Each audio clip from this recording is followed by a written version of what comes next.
Good morning.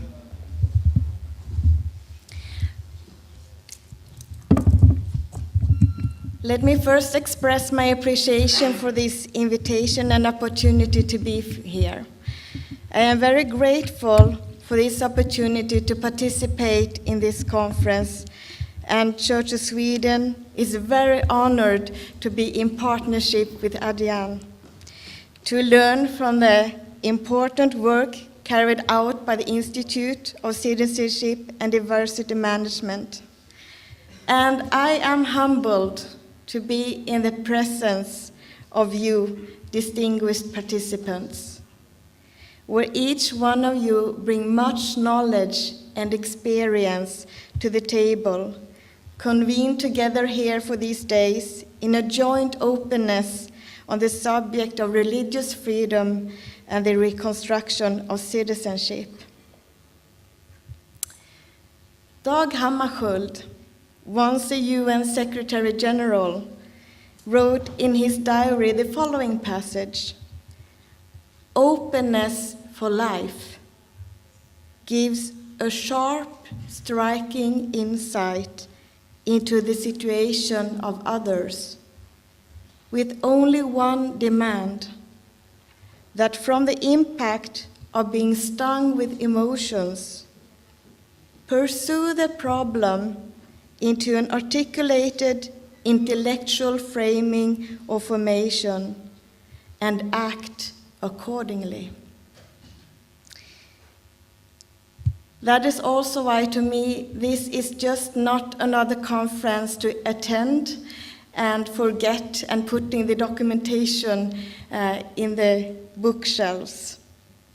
Because it seems to me that we live in a momentum where forces seek to close off people, communities, and societies from each other, where the response to intersectional challenges are too often alienation and polarization, and where the state of mind at times seems to be dominated by fatigue and populism, articulated in political, simplistic one-liners, where fear is fueled instead of good governance.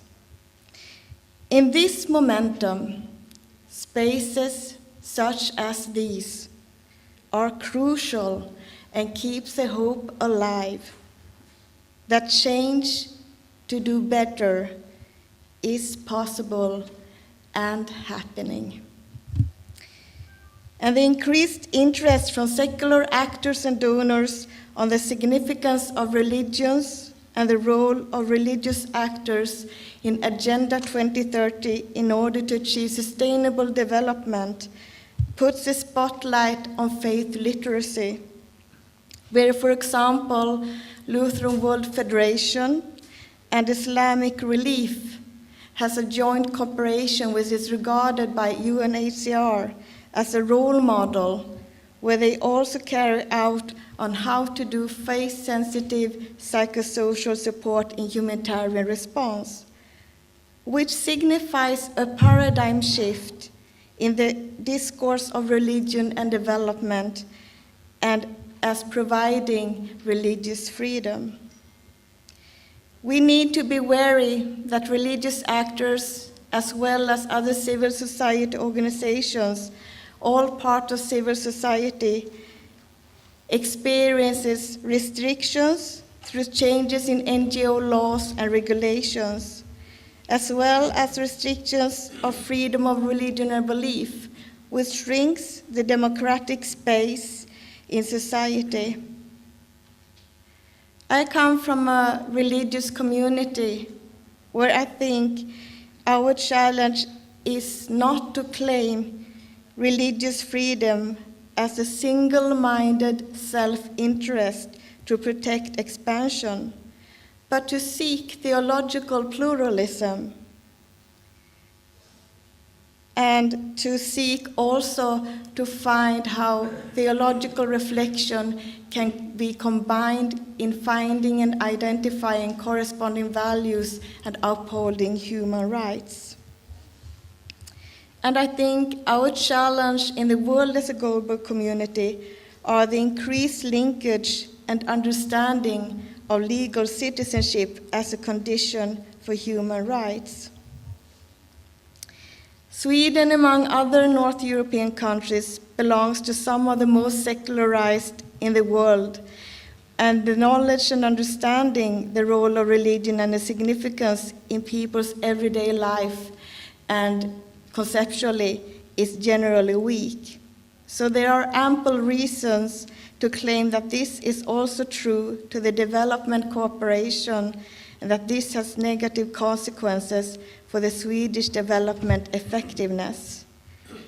But we also experience it domestically in reflecting upon what it means for Sweden to be a secular state, but yet a multicultural and pluralistic society where particularly belief versus practice and individual sphere versus public sphere is being challenged, where we experience hate against Muslims and where there are anti-Semitism, where hostile verbal or physical violence towards Muslim women are being targeted, and where nationalistic forces seek unholy alliances with Christianity as a part of their way of doing national identity and nation building. And that is also why the joint campaign initiated by the National Interfaith Council of Sweden called Refuse to Hate is so important, where they say, "We strongly reject aggression, hatred, and violence with religious overtones, both when we are the targets and when it stems from our own communities. We would instead like to highlight the contributions of religions towards social and democratic development in Sweden and around the world."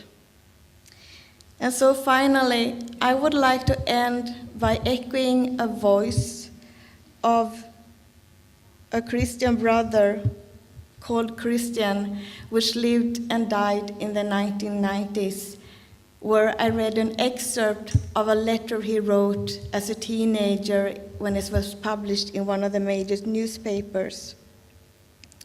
He said, living in Algeria in that context at that time, "My life has no more value than any other, nor any less value.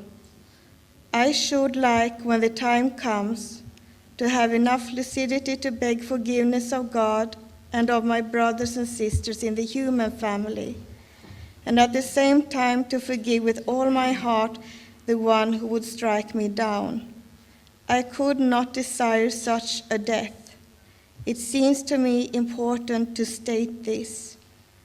I don't see, in fact, how I could rejoice if the people I love were indiscriminately accused of my murder.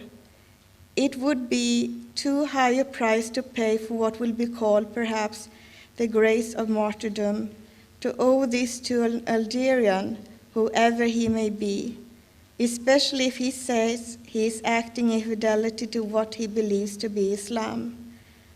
I know the contempt in which the Algerians as a whole can be held. I know, too, the caricatures of Islam which encourage a certain Islamism. It is too easy to give oneself a good conscience in identifying in this religious way with the fundamentalist ideology of its extremists. For me, Algeria and Islam is something different. They are body and soul. I have proclaimed it enough.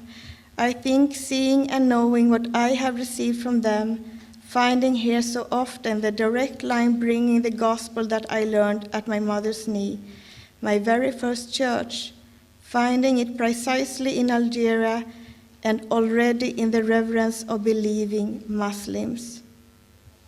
My death, obviously, will appear to justify those who hastily judge me naive or idealistic. Let him tell us now what he thinks of them. But you too, my last-minute friend, who would not have known what you were doing. Yes, for you too I say this, thank you, and this I dare to commend to the God in whose face I see yours. And may he grant us to find each other happy thieves in paradise, if it please God, the Father of both of us. Amen, inshallah. Thank you.